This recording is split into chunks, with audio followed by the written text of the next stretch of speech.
ini baba utosanga kuona first child ana baba vanogara basi ari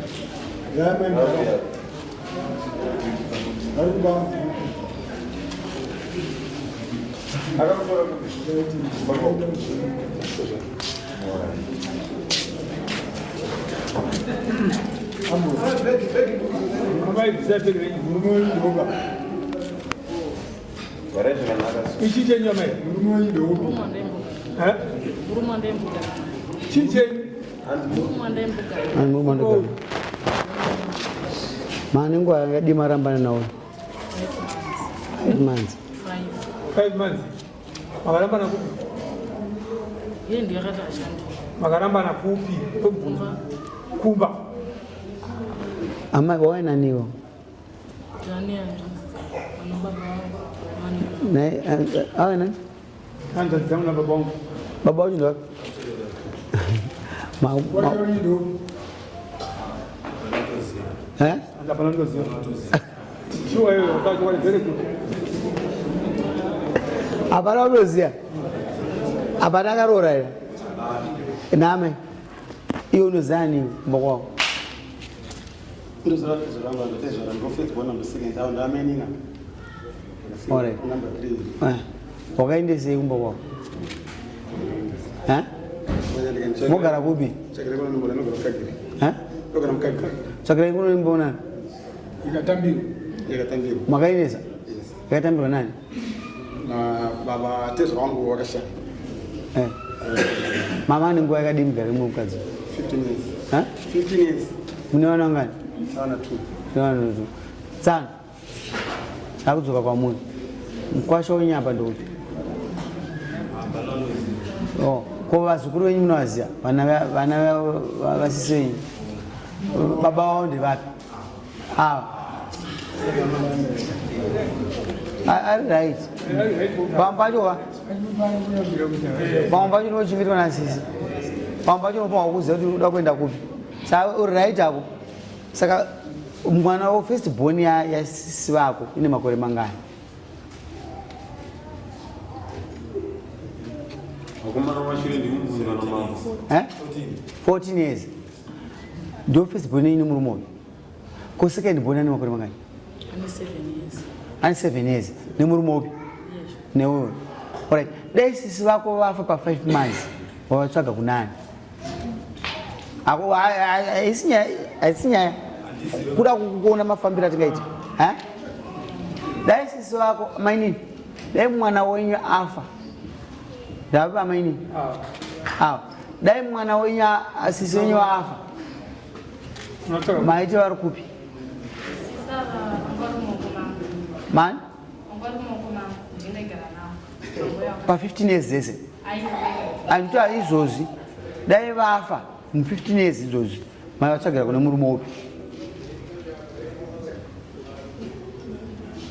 Imani wala sina bantu ape. Musona. Mbaziro. no bisiro chakere uno mbona Hamuna.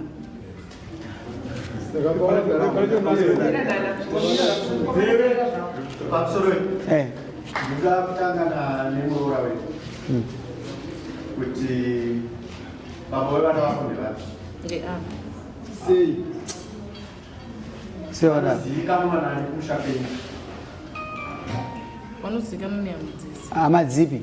madzesi anga Tendo ka right. Tino muno sumuka. Tendo wazingano. Wapi? Ni wapi futi? Wano wazira sani.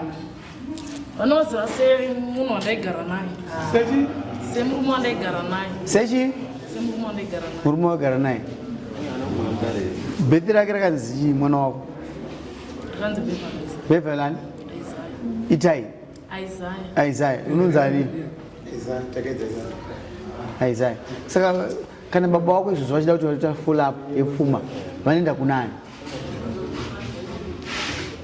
Vana vairi varipo. Vatotera pfuma yavo pari zvino. Kuti mwana afa wadzungaira. Totera pfuma yedu inani semurungu. papfuura mazuva ekunzi handina chekuita, handina bhizimusi rinoitisa mari, kana kuti ndashaya basa kubva pandakapedza chikoro, kana paya pandakabuda basa. Unogona kutanga nhasi chaiye nemari shoma shoma inokwana foni chaiyo. Pamunashe Bells wholesale yemabhero emhando dzese tinadzo. Mabhero anotengeseka akanaka akaita kudirana kuita matutu nematutu achitangira pa 130, 150 ne180 zvichikwira. Mabhero enyu atinawo anobuda nekumozambique, kubeira nekumaputo, kuzambia, Tanzania neMalawi nekumwe kwose. Munosarudza bhero ramunoda rine hembe dzevarume, dzevakadzi, dzevana uye nemabedding stuff zvese kane munozviwana. Mabhero tinounza kwese kwamuri nationwide muZimbabwe. You pay on delivery. Bhero rashika. Vanoda kutibata pamunashe Bells. Robai runare panamba dzinoti 263 719 450 009 kana kuti 263 788 954 165 muHarare. Unotera kunaniyo Pfuma? Anotera kuna baba wani? Pachidei waida Pfuma yempopo. Uri mpopo kai? Cross pollination. Papa ngari mudarika la. Shona waida. Ngeri nyaya yemukadzi. Matowero mukadzi. Ya mukadzi aipoda chipinda sikoma munhu. Ubva muramba. Inde mukadzi mnyowani. Makuenda kuita izvo. Ayo. Inini ma Ayo yochimbomira. Aiwa hauna nyaya. Amai aimbava. Vari kupinda mumarriage ka vachinyepera munhu. Tinoramba chibhadharisa vanhu mombe 4 munhu. Ndakuzva wamainini natanga kuchengeta mwana wako. Muri munin'ina wa amai. Munin'ina wavo. Manga muchichengeta mukoma wenyu. Muchiti abhirei kurume wake wamunoziva. Avaingogara vachikorwa. Vaigara vachirovana nani? Nemurume wavo. Uya kwamuri vakati vokuti kuna baba. Wakauya vadini. Nina bana chini nyanya alikuwa sei. Kuona kujituma. Unakwanza kwenda kwa mtu wakati. Uko waenda. Awala kukushika.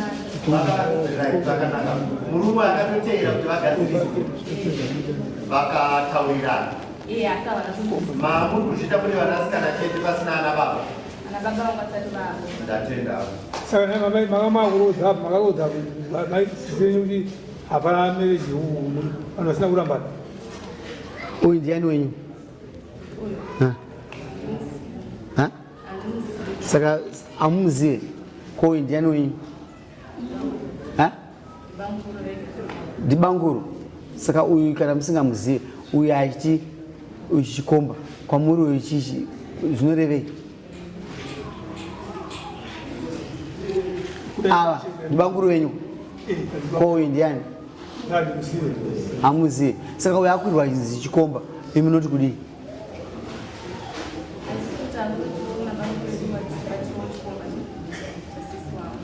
Mati? Sezwa wareva mise mombe 4. Yapera mukushamisike. Nyaya yakanaka zingaiti. Uyu munhu uyu chikomba. Ene nyaya yako yakanaka iyo nyarara iyo. Ziya zvekuchengetwa nemurume uyu nokuti handisi kukurambanisa. Nokuti ndokwauri. Iwe unobhadhara mombe 4. Uyu haabate kana mombe 1. Nokuti uyu ane 15 years. Uyu ndedo 4. 15 years. Basa rekuitisa vana haana kuroora. Iwe utora mombe dzako 4. Zikunanga straight kumusha kwani? Hatizva. Hauna chakubata iwe.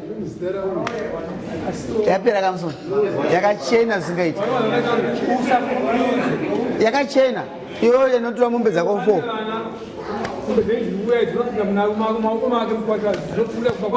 Unorora. Saka yapera. Shamani. Ikanobvisa mombe 4. Hadibati wakupa mambo akakureta. Hadibati.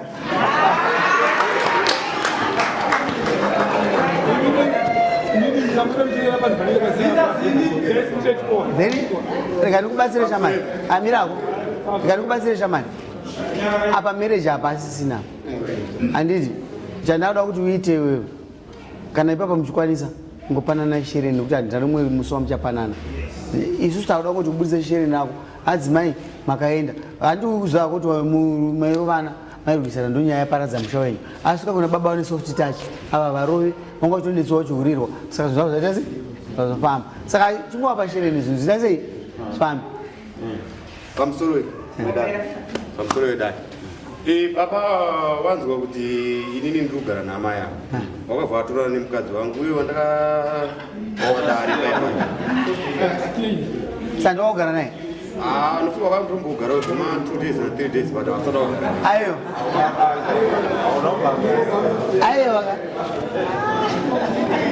saka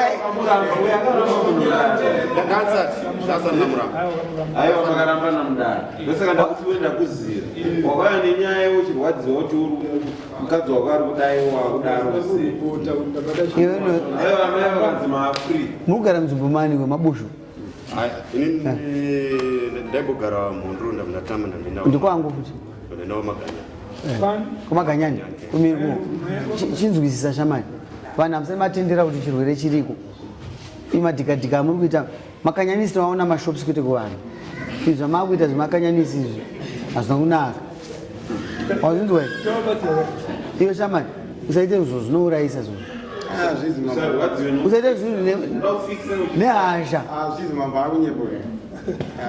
hazvina basa unobhadhara rinhaye umwo asainako ana ngotaura kuti unochabhadhara sei ndenge ndichiuya ndichionawo panenge ndinapo andizvi saka ini ndakubvira nhasi ka ndakupa 3 months kutanga kubva nhasi after 3 months ndokuti uise mombe mbiri kana wauisa mombe mbiri imi munonodzana baba kuti kwaita pfuma yenyu iri kupi iroko vandi mazvinzwa tikukavhira vana vake nokuti vane 15 years asina bvira aita se aroora wazvinzwa shamani kana uzotedya kuti naatezva ranonoora kuti uzobatsira mumwe wako kuroora alright mama muzararame 2 lives ende munokwira dare nini rokushiyana zvinhu dare muno aita nyaya indiani